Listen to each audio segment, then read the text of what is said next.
지난 편에 이어서 명륜진사갈비 브랜드에 대해서 이야기를 해보고 몇 개 지점들의 자리를 또 살펴보고 부동산적인 측면에서 또 이야기를 한번 해보도록 하겠습니다. 특히 장사를 하시는 분들 그리고 지금 장사를 준비하시는 예비 창업자분들은 이 영상을 끝까지 보시면 상가 자리를 볼 때 어떻게 접근해야 하는지 정말 큰 도움이 되실 겁니다. 명륜진사갈비 홈페이지에 접속을 해서 어떤 지점들이 올라와 있는지 한번 살펴보겠습니다. 오픈일 기준으로 지점이 올라와 있는 그런 프랜차이즈가 있고 지역별로 나뉘어서 지점이 올라와 있는 케이스가 있고 다양한데 명륜진사갈비는 이제 가나다 순으로 지점이 올라와 있습니다. 강릉, 속초, 삼청, 태백, 강원도 쪽부터 해서 지점이 올라와 있는데 서울 수도권 위주로 먼저 살펴보는 게 낫겠죠? 성남시 분당구를 클릭해 보겠습니다. 서판교점, 미금역점, 야탑점, 정자점 이렇게 네 군데가 있는데 서판교점을 먼저 보겠습니다. 사실 서판교 쪽은 상가들이 정말 많이 죽어 있습니다. 어지간한 프랜차이즈들은 정말 이게 먼저 거르는 지역 중에 하나인데 명륜진사갈비는 과감하게 오픈을 했습니다.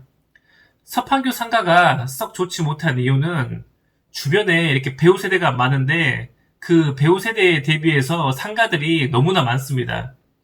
또 서판교 전체 세대수 다 합쳐도 한 7천, 8천 세대 정도밖에 안 될 것 같은데 상가들 개수도 아주 많고 거기다가 또 상가들이 판교동과 운중동 양쪽으로 또 나뉘어져 있습니다.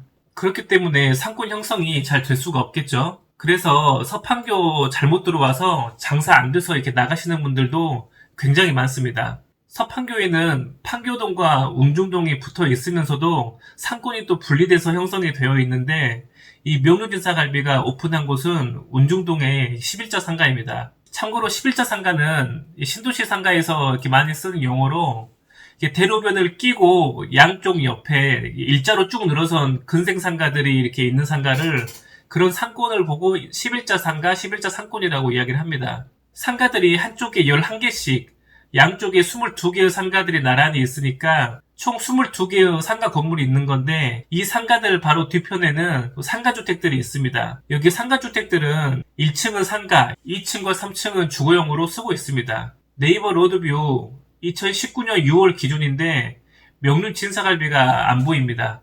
최근에 오픈한 것 같은데 네이버 검색을 해보니 블로그가 전부 10월에만 올라와 있네요.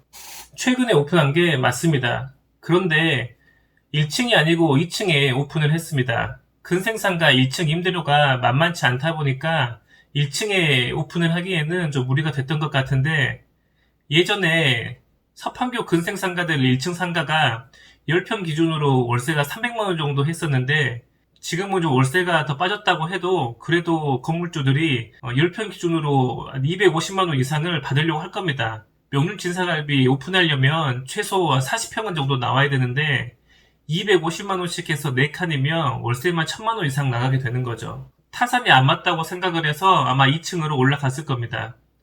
2층으로 오픈을 또 하는 경우에는 대부분 규모를 좀 더 크게 하는 경우가 많은데 1층보다는 임대료가 훨씬 저렴하다 보니까 차라리 좀 테이블을 많이 놓으려고 이게 평수를 크게 가져가는 경우가 많습니다. 여기도 2층 전면 라인을 전부 다 썼는데 간판면이 끝내주네요.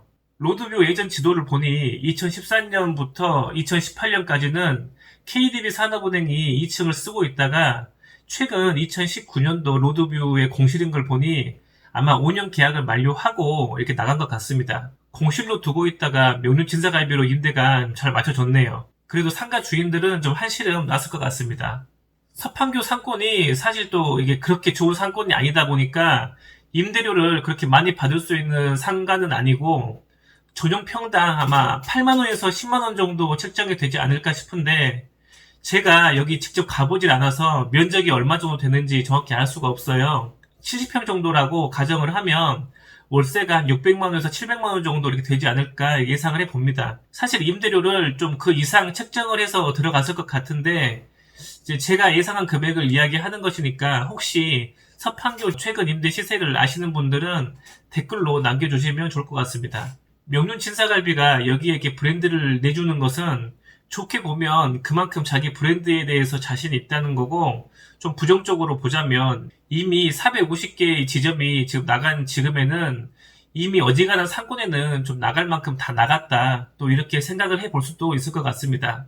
명륜 진사갈비 서판교점에서 기대할 수 있는 수요는 가까이에는 인근의 학원, 병원, 작은 규모의 사무실 정도랑 인근의 뭐 상가주택지 주민들, 뭐 아파트 주민들 정도가 있을 건데 약간 좀 더 이걸 확장을 시켜보면 서판교에 거주하는 아파트 주민들까지도 전부 다 흡수가 좀 가능할 것으로 보입니다.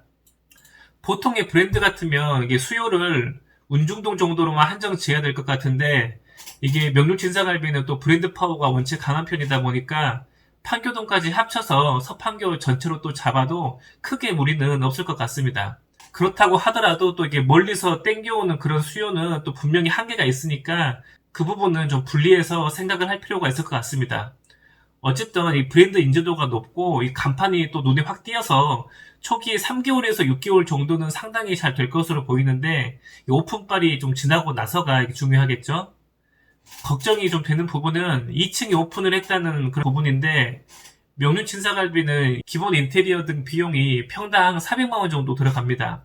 70평이라고 하면 기본 비용만 한 2억 8천만 원이라는 거고 여기에 또 별도 비용이 또 따로 있습니다. 별도 공사 항목에 보면 23가지나 있죠. 물론 이 중에 이게 포함이 되는 것도 있고 아닌 것도 있지만 어쨌든 이 비용이 또 만만치가 않습니다. 70평에 숯불을 쓰는 고깃집이면 최소 에어컨 8대 이상은 들어간다고 봐야 되는데 이 냉난방 시설 8대 정도면 이 시설 비용만 하더라도 2천만 원에서 3천만 원 정도 이 비용이 들어가는 건데 그러면 인테리어 등 비용을 최소 3억 이상을 봐야 된다는 소리죠. 보증금이야 나중에 돌려받는다고 하지만 다음에 이거 가게 매매를 했을 때 이 비용을 얼마 정도 이렇게 회수를 할 수 있을까요? 어찌됐든 이 1층은 좀 목이 좋고 거기에 매출까지 잘 나오면 상당한 권리금을 받고 나올 수가 있는 건데 2층 상가의 경우에는 이 나중에 좀 엑시트 할 때 이런 좀 큰 어려움이 있습니다.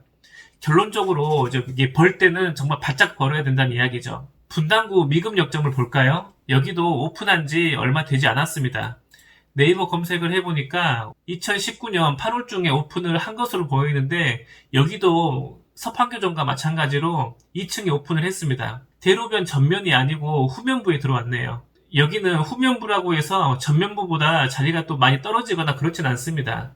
안쪽 이면도로 쪽이 먹자 상권으로 활성화가 된 자리이기 때문인데 올해 8월 전까지는 엉터리 생고기라는 이 무한리필 삼겹살집으로 영업을 했던 자리인데 한 5년 전쯤부터 최근까지 엉터리 생고기 프랜차이즈가 굉장히 핫했죠. 최근에는 이 삼겹살 무한리필 가게들이 너무 많이 생겨서 좀 경쟁력을 많이 잃었습니다. 엉터리 생고기집을 운영하는 사장님이 업종 변경을 한 건가 아니면 가게를 매매한 건가는 잘 모르겠는데 어쨌든 이 똑같은 무한리필이라는 컨셉으로 들어오게 되었네요. 여기도 제가 직접 가보지는 않아서 면적 등의 어떤 그런 정확한 내용을 알기는 어려운데 만약 서판교점과 비슷한 면적으로 들어왔고 비슷한 비용이 들어갔다고 가정을 해보면 미금역점이 제가 봤을 때는 매출이 잘 나올 확률이 높습니다. 첫 번째로 주변 수요에서 이게 엄청난 차이가 있습니다. 명륜 진사갈비 미금역점 주변에는 이게 완벽하게 아파트 단지로 둘러싸여 있는데 주변에 아파트와 오피스텔 등 주거 세대가 한 2만여 세대 정도는 충분히 되지 않을까 싶습니다. 아무리 적게 잡더라도 서판교보다는 훨씬 많아 보이네요. 서판교점은 상권도 좀 흩어져 있고 아파트 단지도 흩어져 있는 거에 비해서 미금역 주변은 상권이 미금역을 중점으로 완벽하게 모아져 있고 주변 배우주의 아파트도 미금역과 그 상권을 완전히 에워싸고 있습니다. 아주 이상적인 모습이죠. 두 번째 이유로는 지하철역의 유무인데 미금역은 이 분당선과 신분당선 환승역으로 이 인근에 거주하는 사람들은 무조건 미금역을 자주 이용할 수밖에 없는 구조이고 미금역 일대는 실제로 유동인구가 항상 많습니다. 이 명륜 진사갈비 미금역점이 권리금을 얼마나 주고 들어왔는지는 제가 알 수 없지만 어쨌든 입지만 놓고 보면 비슷한 시기에 오픈을 한 두 지점 중에서는 이 미금역점이 좀 더 잘한 선택은 아닌가 싶습니다.